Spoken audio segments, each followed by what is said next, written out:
Hello, this is a presentation of the lesson plans I created for EDU 709. My lesson plans are for my adult education personal math classes and utilize web-based technologies. When I hear the term innovative, I think new, different, creative, and imaginative. While my projects may not be all of those things, they are new and different to my school, my curriculum, and my students. I currently have 8 students in my class. There are 4 young ladies who live at home with their families, and 4 ladies with homes of their own. The personal math class is a new class to my school, so I'm writing the curriculum as I progress through the class. I'm so excited to be incorporating these lessons into my curriculum. They have already introduced the first lesson plan to my class.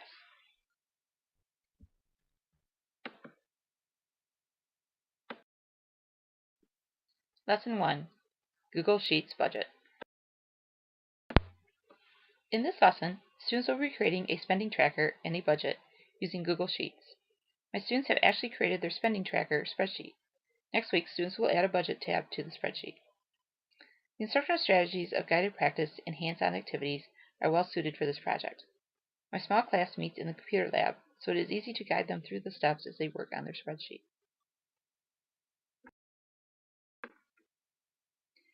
To conduct this lesson, a teacher needs to know the basics of budgeting and the role averages and percentages play in creating a budget. In order to teach the technology, a teacher would also need to know about spreadsheets and their functions. For students to be prepared for this lesson, they should understand how to calculate a percent. The spreadsheet function will perform the other calculations for them. Students need to know how to access their student Google account and how to share their spreadsheet. The steps for teaching this technology are also the steps for the process the students will follow to create their final product. Most students will be able to complete the first 2 steps with very little help. Students will be shown how to use the built-in sum and average functions and how to enter the percentage formula. Students will also be shown how to use the copy and paste functions as well as how to create a new tab.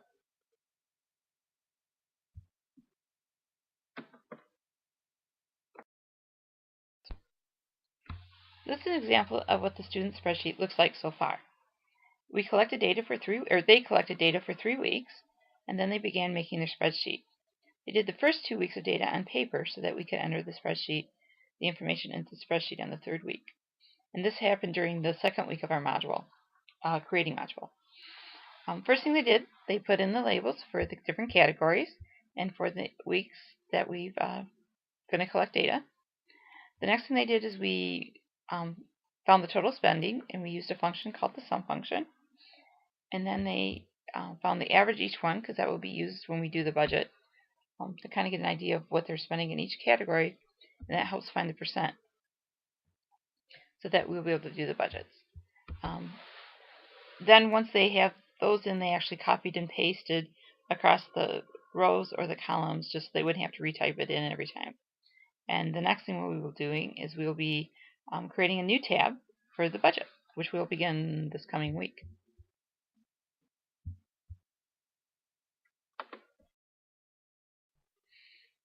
The advantages of this project, the budgeting is a very important personal math skill. The advantage of using any spreadsheet program to create a budget is the ability to easily alter the budget when needed.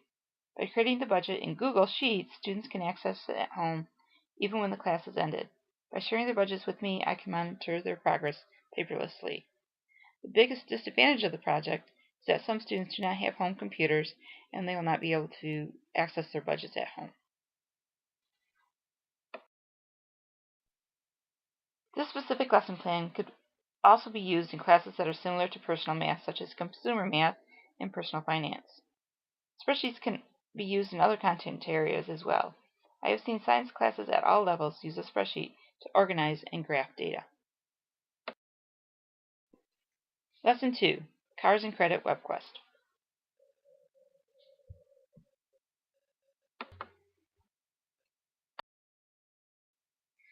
I created this lesson plan based on a question from a student at the beginning of the semester. Is it better to buy or lease a car? When the creating module started, we were just beginning to discuss credit. Since car purchasing is one of the larger credit expenses people have, I decided this would be a good basis for the second plan. A web quest is a form of guided research with all the needed websites collected in one place. While working through this web quest activities, students will reflect on what they have learned in their online journal.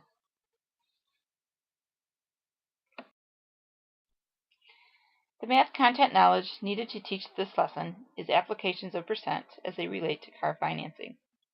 The teacher would also need to be familiar with or be able to find information that can lead to an informed decision on whether to buy or lease a car. Once the web quest has been created or found, the teacher needs minimum skills to teach the web quest technology. Prerequisite technology skills for the students are also minimal. As for content, students should have an understanding of the applications of percent, such as finding the amount of interest due. For students who have never completed a web quest before, the teacher needs to instruct them on what a web quest is and how to get to the Cars and Credit web quest. Once students have logged into the Cars and Credit web quest, they should be able to navigate the site quite easily. The student process steps are found within the Cars and Credit web quest. As students work through the steps on the process page, they will be required to keep a journal of their findings. Some students may need to be shown how to create and share a Google document so that they can complete and turn in their online journal. When they log into the web quest, this is the first page they'll see. It is the welcome page. It just tells a little bit about it, and then they'll go on the introduction to see a little bit more about what they're going to do. The next tab is the task tab, which explains a little more about the web quest, and then they'll get to the process page. On the process page, they'll have the directions, and the first one is to open a Google Doc in a different window in a tab so that they can do the journal and do the reflections as they're going along. First activity is going to be budget or leasing. There'll be some websites for them to go to, and then they'll have to decide whether they're going to buy or lease a car. And then they'll go on to financing. I will put a copy of the web quest up on the page so that you can look at the web quest itself if you'd like. And this is still kind of a work in progress for me. Okay, this is a sample of the beginning of the student journal. I'm actually thinking about either creating a template of the writing prompts for the reflection journal, or perhaps a Google form to share with each student so that the journals will be more on a consistent basis. My motivation behind developing this lesson plan was my students' interest in finding out about the difference between buying and leasing a vehicle. By developing the Cars and Credit web quest, my students will be able to find information to make an informed decision about whether they should buy or lease a vehicle. Added advantages for the students of having web quest-based materials in one location is the ability to access the information at home now or in the future. Disadvantages of this specific lesson plan is that it only explores a couple of questions related to obtaining a vehicle, and unlike many web quests, it is meant to be an individual project.